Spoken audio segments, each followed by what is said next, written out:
All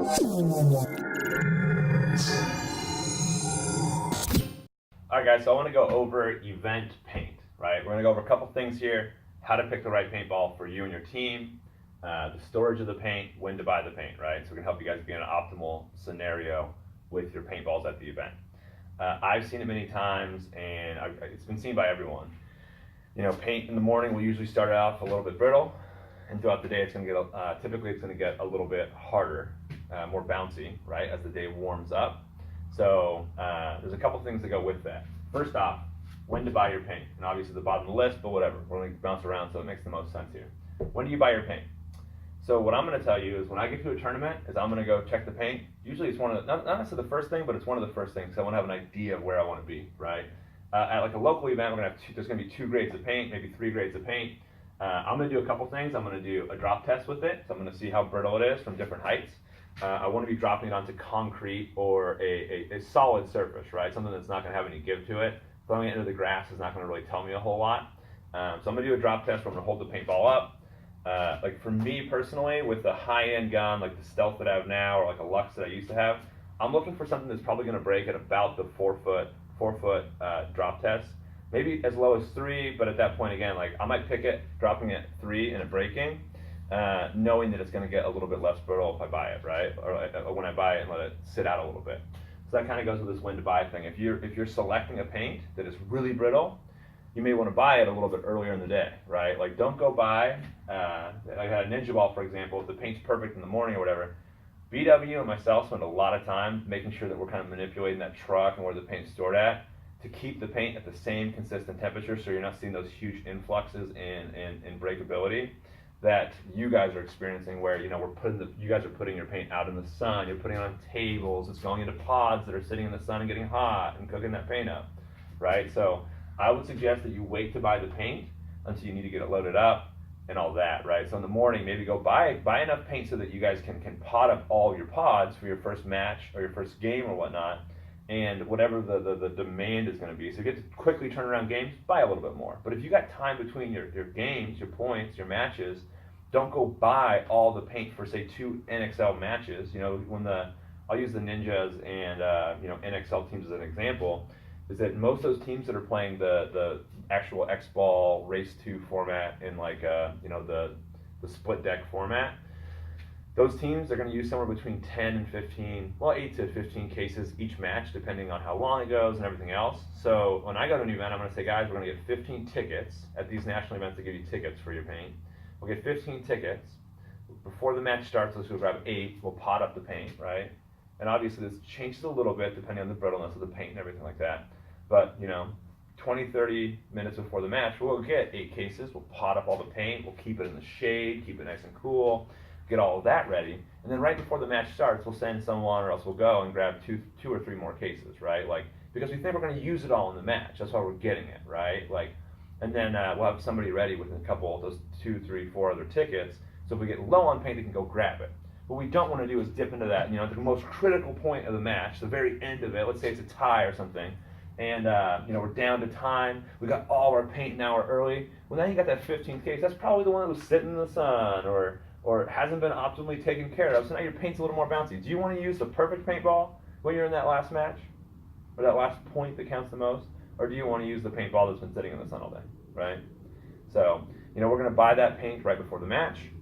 We're going to wait until we're within that about 30-minute window before the match for an NXL split deck match to go get the other 8 cases, 6 to 8 cases, usually 8, to pot up all our paint so we can get paint on everybody's back and everything like that right before the match starts, right? Same thing with Ninja Ball though. I mean, you may not be doing the the split deck format, but don't go buy. If you're planning using 10 cases, don't go buy 10 cases right in the morning. Go buy 4. You know, go buy 3. Go buy whatever amount you're going to need for the first game to maybe 3 games, as long as they're pretty relatively close in time together, and do it that way, right? And I mean, this is something that we talk in other videos about the scouting aspect of things and all that. Like, you know, it may be that you need to put one person on scouting, 1 or 2 people on scouting, 1 person on paint management, right? And like kind of specialize people that way so that, you know, as paint gets low, there's someone that knows they got to go get it when someone says, hey, we need more paint, or whatever it is, right? Like whatever the cue is. So don't buy a bunch of paint at the beginning and let it get crappy throughout the day, right? Cold days, the opposite thing happens. BW and myself, we keep heat on the paint throughout those days so the paint can stay perfect. You might get it in the morning and it's perfect, right? And then you keep it out in the cold and the wet, and the paint's gonna get way too brittle from getting way too cold. The shell contracts, makes it more brittle. So same thing, like I said, don't buy the paint way too early. We talked about in other videos too, the storage. If you have a place that you can control the temperature of the paint, that's gonna be optimal. So we'll usually get those big white igloo coolers to keep extra pods and to keep the extra cases of paint. If we're in the if we're in the colder months of the year, when those February months or whatnot, any of the extra paint I'm gonna have, I'm gonna keep in my car, and I'll keep my car running, right? Like, I mean, I'm sure some of you guys have seen my car over by the airball fields on some of the practice days, and my car's running. My car's running not because I like to just ruin the environment, leave my car going, right? Like, it's because my paint is in my car with the heat on. Because I want to shoot really brittle paint so it breaks on people, and in order to keep it perfect, I'm gonna pack it into my pods, right? Then the pod pack's gonna be my back, where there's some heat from my back to help keep them warm, or it's gonna be in my car where I can keep that paint, kind of perfect, right? So in cold months you have that. On the summer months though, you can't just put stuff into your car. Unless you want to put the AC on. We go to some events and we'll pack all this paint into the cars if there is extra paint or whatever, and keep that AC cranked up so we can keep it, in that. On a super hot, humid day, that's 65-ish degrees, only because usually the paint's best about 70 degrees normally, depends on the ball obviously, but we keep it at 65 when we pull it out.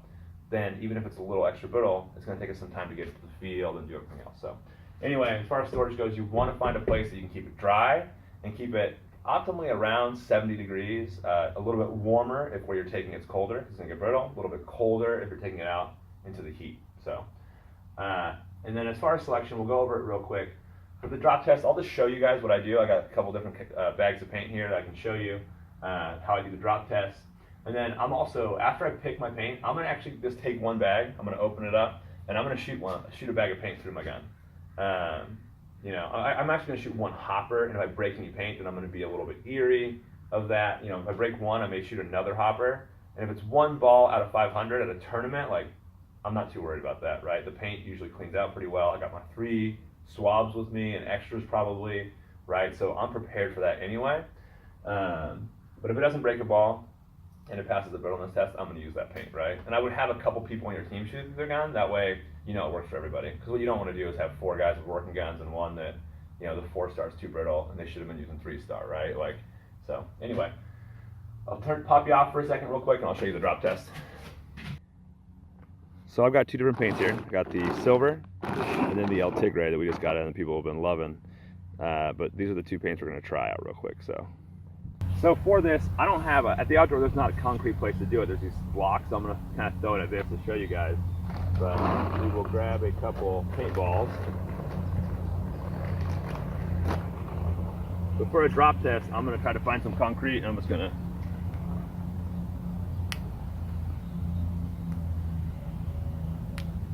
you can see a good break. The first one broke. Second one, the first one actually hit some moss, so I wouldn't count that one, but I'm just going to take it, I'm going to kind of, you can see I can lightly throw this. This stuff's breaking like crazy, but it does break. I mean, this is about 4 feet, breaking at 4 feet, 4 feet, 3 feet no, and 3 feet. So maybe a little on the brittle side, right? Like, 'cause it's still early in the morning, so. But that paint, I might try it. I'm going to check out the other paint. If I had to make a choice now between these 2, this is what I'm going to do, right? Is I've got, that was the silver. Pretty brittle. We're gonna pretend these are the only 2 choices. Got my El Tigre, about 4 feet. Brakes, brakes, brake. Let's go a little lower here. A little bounce at 3 feet or so. Brake. Hit something else. These are both seeming pretty brittle to me. Which I know that over the course of the weekend, people use it during the 10-man, both paints, and were no problems with it. The guns nowadays are super soft on paint and whatnot. But if I had to pick right now, the brittleness of the El Tigre seems a little bit more brittle than the silver. And if it was early in the day, I'd probably pick the silver, right? And what I'm going to do is I'm probably, as a team, you usually have to buy a case at a time. So I'd actually just go buy a case of each one. Not go buy the 5 or 10 cases of anyone, I'd go buy a case of each, say, hey guys, the paint seems about the same brittleness, try it through your guns, see which one you like more, we'll go buy appropriately, right? I mean, if you've got 2 guys shooting one and 3 shooting another or whatever, I'm gonna buy according to that, just to make sure the paint's gonna work that way, right? So, now if the paint swing was way off as far as like one was super brittle and was super hard, at that point I'm gonna have to look around a little bit and say, you know, it's a nice hot day, I can get this brittle paint to a level that I can actually shoot it, right? I don't necessarily want to take hard paint and try to get it way brittle on a hot day. And the opposite's true on a cold day. If it's cold and I got some really brittle paint or some really hard paint to choose from, I'm probably going to pick the harder paint because I can get it out in the cold, chill it, and get it to where it's maybe at a breakable level for myself and not be destroying paint, whereas that brittle paint's going to be tough to manage. So anyway, that's your tip. Let's see if I can get my phone. Nope. Got it.